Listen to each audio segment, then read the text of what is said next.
Get the newest card in Marvel Snap now, as I doubt it'll be coming down in series anytime soon, if ever. And I'll be shocked if it doesn't get a nerf soon, if not even before the end of this month. Find out what's going on as I hereby summon all my imps to join me on my adventures through Marvel Snap. Hey everybody, it's Annabelle. So the newest card that we got this week is the Red Hulk. The Red Hulk used to be Ross, the Air Force general in charge of Bruce Banner's Gamma Bomb project. His daughter, Betty, took a liking to Bruce, and this deepened Ross's dislike for the weakling. After Bruce became the Hulk, Ross spent years chasing him. He got obsessed enough to be dismissed from the military after he used satellites to take energy from the Hulk and transfer it to himself to become the Red Hulk. Red Hulk nonetheless continued his pursuit of the Hulk. He enjoys this hunt of the Hulk since it means he has returned to combat, which he preferred to his desk job the Air Force had given him. At times over the years, he has succeeded in capturing the Hulk, but the Hulk always soon manages to escape, and more often than not, the Hulk will thwart the general's attempt to capture or kill him. Red Hulk, despite having his personal incentive to kill the Hulk, is also concerned with any individual with near unlimited power. Having continuously witnessed the casualties and destruction of several incidents regarding powerful superhumans, he views the Avengers as loose cannons. He is not entirely without empathy, however. He has let a few fugitives get placed under house arrest instead of getting put on the raft, but so far it has only been ones with young daughters. Red Hulk is decisive and ruthless. He has a one objective at a time mind. The main ones are to defend the United States of America by advancing the military, often by unconventional means such as super soldier projects modified by similar experiments from World War II, and his own personal vendetta against the Hulk. He can be single-minded and shows an inability to learn from his mistakes. Red Hulk will not transform between forms without consciously willing it. When he does, he will get superhuman strength, stamina, durability, speed, and the ever-famous regenerative healing factor, just like the Hulk. He is also capable of absorbing many forms of energy. This is mostly gamma energy, but he has a real liking for the taste of cosmic energy. Red Hulk is capable of absorbing energy and is concerned with any individual with near unlimited power. This is represented in Marvel Snap by him taking any extra energy from your opponent when he is around and using it to make himself stronger than most any other individual on the board. In Marvel Snap, he is a 6 cost, 11 power, with the description of whenever your opponent ends a turn with unspent energy, even if it's just one, he will gain 4 power if he's in your hand or on the field. Not if he's in your deck, though.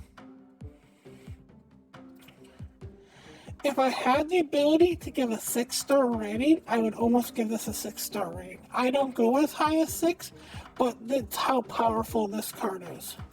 And let me explain exactly why. He ends up being 5, but 5 is almost an understatement of how powerful this card is. Because let me explain a couple different things that you don't really realize about the Hulk before it happens. First of all, he does not care about Sunspot. If your opponent plays Sunspot, it does not matter. If your opponent plays Sunspot and skips a turn, and you've got the Red Hulk will get the energy, even though the Sunspot took the energy also. The energy is still there at the end of the turn. It's just that Red Sunspot gets +1 for each energy that didn't get spent. The Red Hulk will still get the buff of it, though.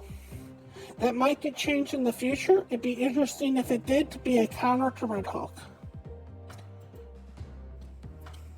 And because of that fact, there are only 2 cards that really negate him. Those 2 cards are Shadow King and Shang-Chi. Shang-Chi will destroy any card that's buffed, and he even starts above 11.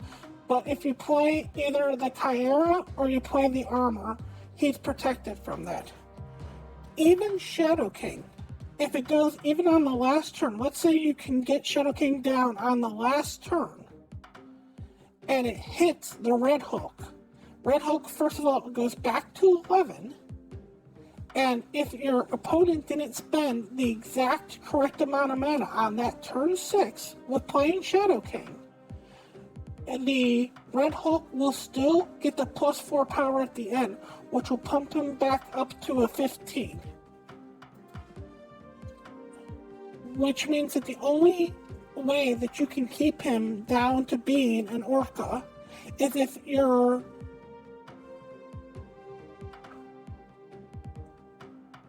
every single turn you play exactly on curve, or if your opponent draws him super late into the game, only draws him on turn 6. If your opponent gets him anywhere before turn 6 on a normal game, and you skip any energy whatsoever, any turn, that's already a 14 card. If you skip 2, it already is coming to the power point of being a infinite. Hey, Trix! And here's the thing, is you don't have to go heavy onto this card. Small things, simple things will make this card broken. Playing a magic and getting that 7th turn, it's so hard to weave into that 7th turn. It's so easy to get that card by the 7th turn.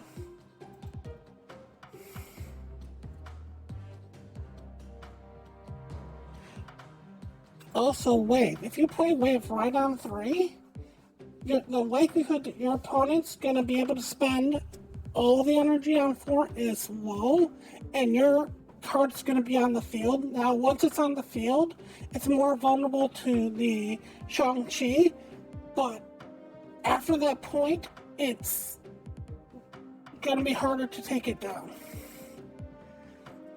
Another card that's really good in this, believe it or not, is the High Evolutionary Hulk. I have so many joys with this High Evolutionary Hulk, Red Hulk combo, because you get to skip the energy, and if your opponent skips the energy, you also get the power off the Red Hulk. I'm not exactly sure how Iron Lad will work with this, since theoretically it should work with Iron Lad since it's on the board, but I haven't tried that yet. Might be a nice little card to put into there.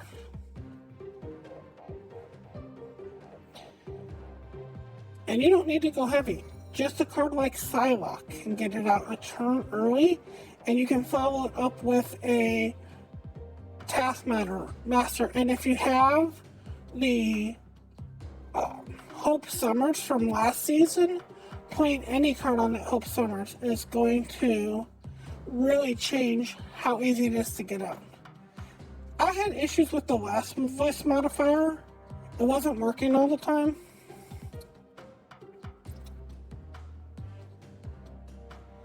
And the thing that you have to remember about the Red Hulk is that stuff like Cosmo and stuff like Enchantress doesn't work on it since it's a static effect.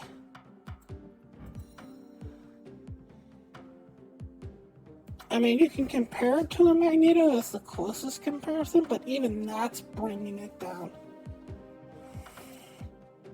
The closest comparison I would give it to is the Blob, and not the Blob as it is right now, but the old-fashioned Blob. Because if your opponent skips 2 turns, it's already at 19.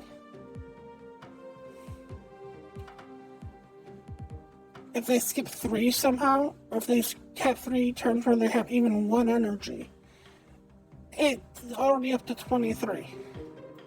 Now, there is a little bit of a knockdown for this for newer players. So if you just became Series 3, you're not going to have some of the big high-hit cards in this, like the Blob and like the High Evil Hulk and stuff like that. But even with that, you can still use some big stuff on this. You can still go with some really heavy hitters in this and still make it work. Even if you don't go with heavy hitters, just getting it once, twice, put it under an armor, play a magic, play an armor, play a taskmaster, and see how many games you just win with that.